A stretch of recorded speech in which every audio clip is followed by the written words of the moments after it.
हम वोट के चोट से हम आरक्षण को खत्म करने का काम करेंगे। खुला मन से आरक्षण खत्म करने की बात कर रहा है दोस्तों। नमस्कार दोस्तों, आप सबका स्वागत है इस वीडियो में। दोस्तों, आप सबको पता है कि बिहार में इलेक्शन बहुत ही नजदीक आ गया है और सारे पार्टी अभी अपने प्रचार में लगा हुआ है दोस्तों। वहीं पे खुले मन से एक नेता आरक्षण खत्म करने की बातें कर रहा है। आप सुने।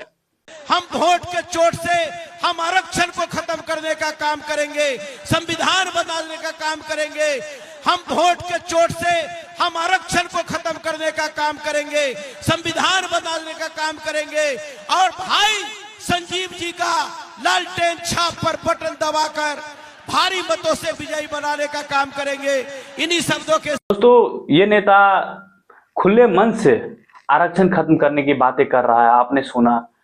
और इस मंच पे दोस्तों तेजस्वी यादव, मुकेश सहनी जैसे नेता भी है। मुकेश सहनी जो खुद आरक्षण के लिए ही अपने पार्टी को चला रहा है, ऐसे नेता है दोस्तों। और उसके रहते हुए भी उस मन से ये कहा जा रहा है कि वोट के दम पे आरक्षण खत्म कर दिया जाएगा।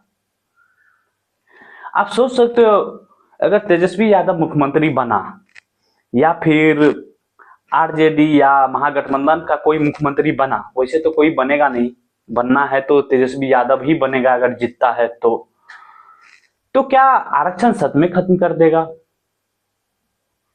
इसका नेता को तो सीधा कहना है, ये जो बोल रहा है ये आरजेडी का नेता है दोस्तों, ये तो सीधा कह रहा है कि वोट के दम पर आरक्षण खत्म कर देंगे। जहां पे मुकेश सहनी भी बैठा हुआ है, बाद में मुकेश सहनी ये भी बोलता है कि इससे माइक छीनो, तेजस्वी यादव भी बोलता है कि इससे माइक छीनो। देखो, आरजेडी और महागठबंधन की यही एक कमजोरी रहा है दोस्तों, इसके नेता का, इसके लोगों का बोलने का तमीज नहीं है। आप कहीं पे सुने होंगे गाने कि इता आरजेडी का माल ही हो रे, ऐसे ऐसे गाने निकालते हैं इसके लोग।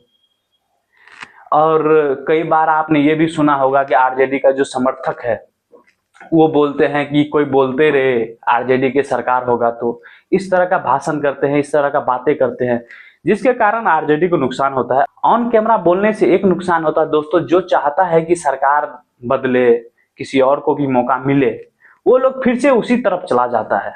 जानते हैं क्यों?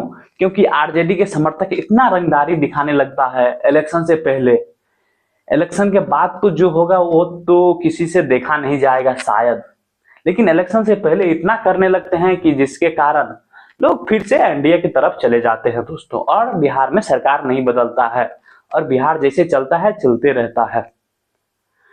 और आप सबको पता ही होगा कि तेजस्वी यादव के पिताजी भी मुख्यमंत्री हुआ करते थे, तो उसके समय का बिहार को लोग भुला नहीं पाते हैं। तो खैर, ये तो बात की बात होगी दोस्तों। ये बात करते हैं कि आरक्षण सच में खत्म करेंगे तेजस्वी यादव। इसके नेता तो डायरेक्ट कहता है, वो भी तेजस्वी यादव के रहते हुए, कि हम वोट के दम पर आरक्षण खत्म कर देंगे। देखो, आरक्षण का अभी मिसयूज बहुत होता है दोस्तों। कई लोगों को आरक्षण की जरूरत नहीं है, वो भी यूज करते हैं। कई लोगों को आरक्षण की जरूरत है, वो यूज नहीं कर पाते हैं।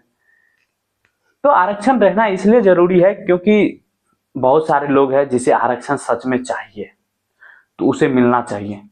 जिसे जरूरत ना हो वो ना ले। लेकिन अभी के समय में सब लोग लोभी हो गया है, सब चाहते हैं कि हमें जितना मिले, चाहे वो नेता हो या फिर लोग हो, सब लोभी हो गया दोस्तों। नेता भी बड़े बड़े फंड मारने में लगे होते हैं, जनता भी चाहता है कि कुछ मिल जाए सरकार की तरफ से, तो बुरा क्या है। तो आरक्षण का फायदा सब लेना चाहते हैं, जिसे जिसे मिल रहा है। लेकिन कुछ लोग हैं जिसे आरक्षण की जरूरत नहीं है, उसे नहीं लेना चाहिए, लेकिन क्या कर सकते हो, ले तो लेते हैं। ये डिसाइड करना बहुत ही मुश्किल है दोस्तों कि किसे आरक्षण चाहिए, किसे आरक्षण नहीं चाहिए। बहुत मुश्किल है ऐसा डिसाइड करना। तो इसीलिए आरक्षण अभी जरूरी है और आरक्षण को अभी नहीं हटाना चाहिए। आपको लगता है कि अगर आरक्षण हट जाए तो अच्छा विकास होगा देश का, तो आप जरूर कमेंट कर सकते हो दोस्तों।